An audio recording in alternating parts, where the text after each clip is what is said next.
the right is freaking out about the increase in queer folk too. Like I saw a recent Joe Rogan episode where they're looking at those same stats that keep getting brought up to be like, well, it seems like there's more people identifying as LGBTQ plus as ever before, which is like, it's wild. They're still not getting the like increased access to information. People not calling you the F slur every single time you leave the house. All that kind of stuff may increase the amount of people who don't want to be afraid about, you know, self-identifying.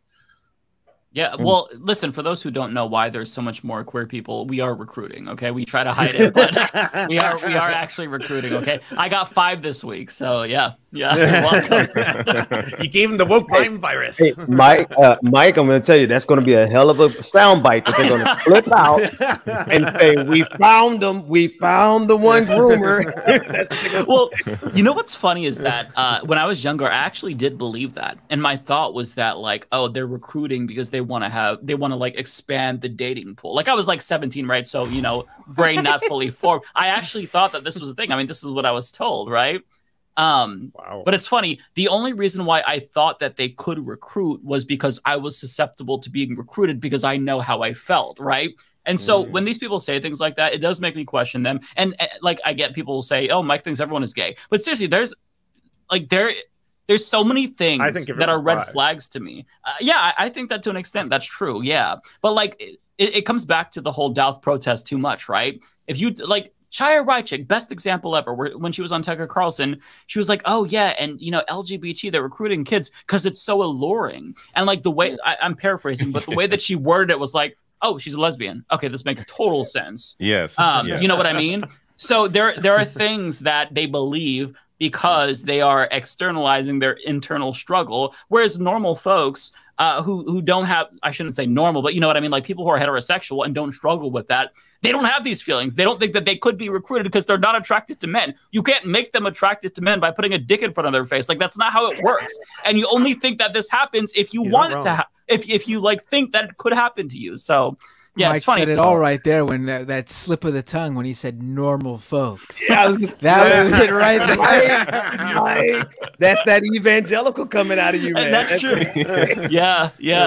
Still working on deprogramming, right? Not those freaks like me.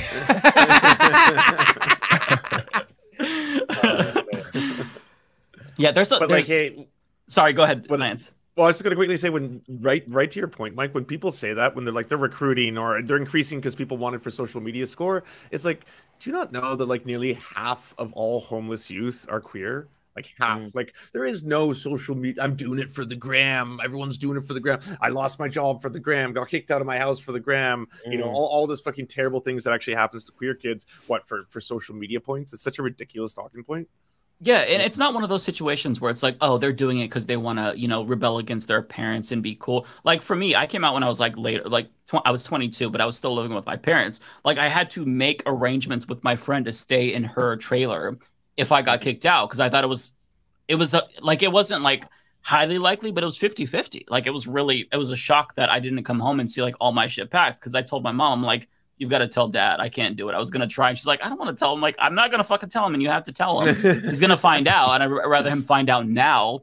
And so, yeah, I thought that all my shit would be packed. So it's not, if you're going to rebel against your parents, that's not necessarily the thing that you do to rebel. Like, you know, we're all rebellious teenagers to an extent. Like I got into arguments with my parents, but that's like the one thing where it's like, this isn't me being rebellious. You know, there's less risky ways to fucking rebel, like getting a tattoo, you know what I mean? Or getting a piercing or some shit like that.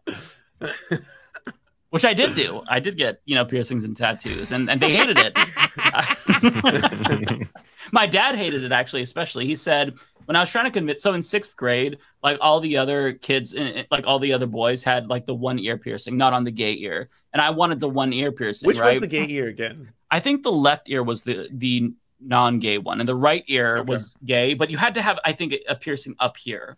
Although I'm not 100% sure. This is so weird, all this like language back then. Like, so I was trying to convince my dad as a 6th grader. I'm like, Dad, it's not gay if you get it on this ear. He's like, no, if God wanted holes in your ears, he would have put holes in your ears. So I like made him talk to the pastor. I'm like, no, but see, you adapt with time. Because I was like the only kid without a fucking piercing. And so the pastor was like, oh yeah, your dad is right. I'm like, God damn. Finally, it was my mom who convinced him. I didn't say that as a kid because I loved God, but like, you know, I'm thinking, how do you like, I mean, let me adapt. So that was my little act of rebellion. But yeah, I had a piercing on the non-gay ear. Yeah, it was very. Listen, honey, very there's straight. nothing gay if Mike wants a cock ring. Okay, let him get. Oh my. Oh. Yeah. That's a throwback, though. The gay ears. I haven't thought about that. Yeah, I had forgotten. I'm pretty sure that still exists. I don't see any guys really? with their right ear pierced if they're, you know. I mean, I haven't looked at it recently, but I'm pretty sure it's still I a was thing. hoping that went away.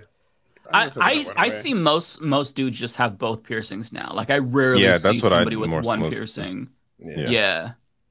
I have gauges, so I don't know if you can have like one gay like stretched ear. I don't know what the parameters are with regard to that, but you know. What's a gauge? I'm sorry. What you say? You have gauges? Yeah, it's like a That's when they stretch your ear. Oh, okay. Yeah. A ring. No, Yeah. I thought. Okay. All right. Yeah, I don't know if it's I know still what a you thought. fad nationally, but in Portland, 99% of us have it. So No, I didn't know if you were saying you were gauging the amount of gay, you know, like gaydar kind of. That's what I took it as. it's a 5.4 on the Kinsey scale. Oh. Cocaine. Up yours. Woke moralists. Up yours. This is systematic bullying that's happening. Woke moralists. Whoopsie. Up yours.